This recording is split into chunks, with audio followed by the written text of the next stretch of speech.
The Bible consists of several thousands of prophecies, most of which have been fulfilled to the letter.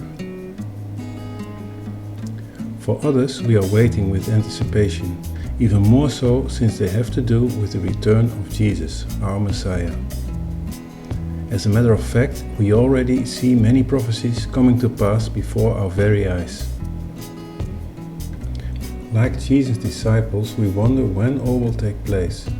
In Matthew 24, Jesus describes many signs that we can already see happening around us increasingly.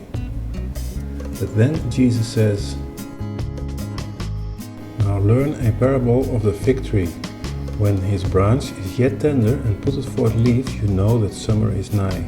So likewise ye, when you see all these things, know that it's near, even at the doors."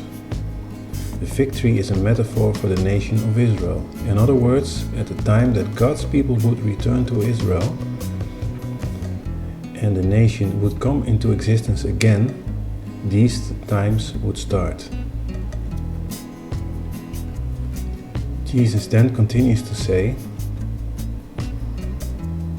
"Verily, I say unto you, this generation shall not pass till all these things be fulfilled." According to the biblical definition, a generation is 70 years. In Psalm 90 we read, "The days of our years are 80 years and 10. These are years according to the moon-based Hebrew calendar. Our sun-based calendar did not yet exist in biblical times. These 70 years equate to 69 years on our current calendar. With the declaration of the State of Israel in 1948, the prophetic clock has been set to the last hour. And we are now counting down to 12 o'clock, as it were.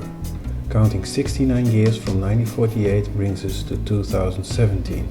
If we were to take the words from the Bible literally, we are in the very last minutes on the prophetic scale and our history is about to change dramatically. Let's take a look at the budding fig tree during these 70 years. First, a short explanation of what you are about to see.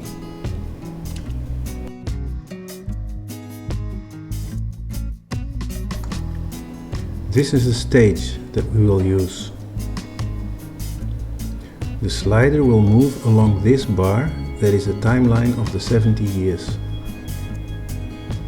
During the 70 years, the clock will move from 11 to 12 o'clock, while the counter shows the exact year. Here we will see the moon cycles to remind us that this is based on the biblical calendar. Occasionally the moon will turn red. This denotes a specific full lunar eclipse at which the moon is red, also called a blood moon. In the Bible this is mentioned as a sign. The 4 red moons denote that 4 consecutive blood moons coincide with biblical holy days.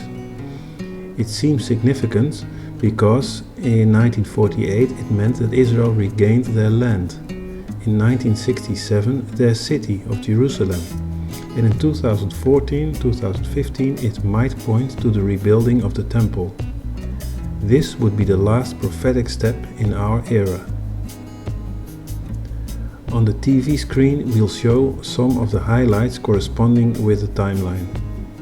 The counter might be paused during the display of the respective clip.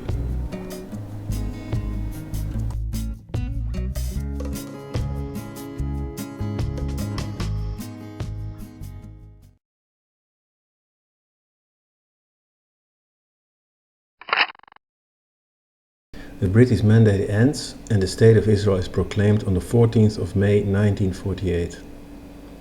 Ben-Gurion declares the State of Israel, and for the first time after more than 2,000 years, Israel is an independent nation again. On the exact day the Bible prophecies have told us, 2,700 years earlier.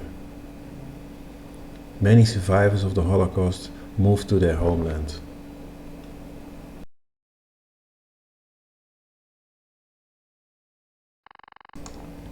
The day after Ben-Gurion declared the State of Israel, the armies of Egypt, Jordan, Syria, Iraq and Lebanon invade it.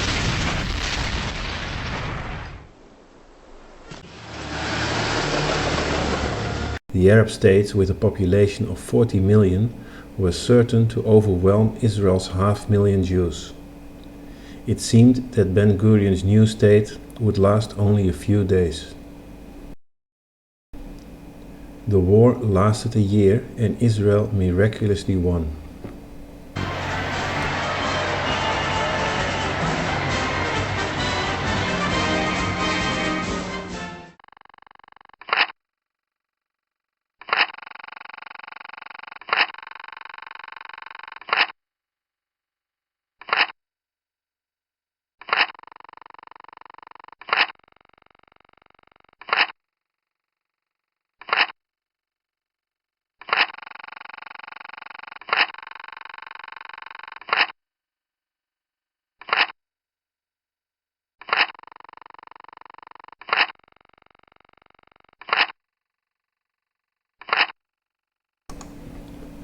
Once again, the nations surrounding Israel, Egypt, Jordan and Syria, vowed to annihilate the nation.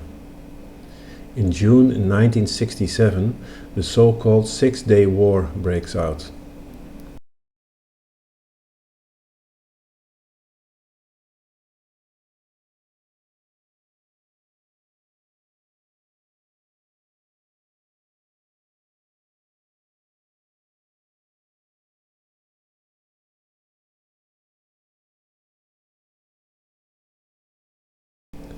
Again, it is God's miraculous intervention that brings victory to Israel.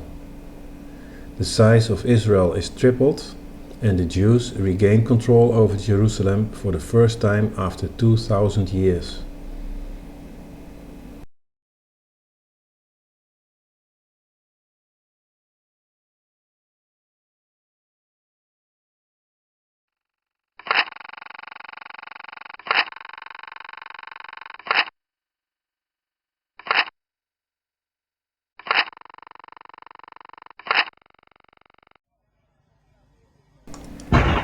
In 1973, Syria and Egypt perform a surprise attack on Israel in an attempt to regain land that they had lost to Israel in the Six-Day War. The attack starts on the most holy day in the Jewish year, Yom Kippur.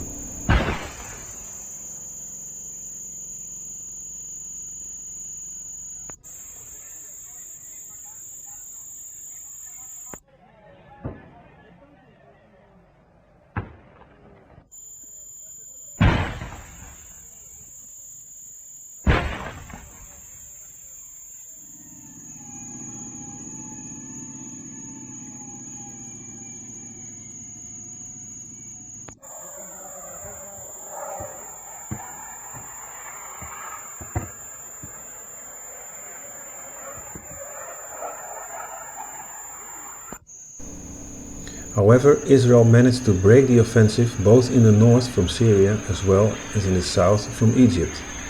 The ceasefire was imposed under international pressure, which ended the war.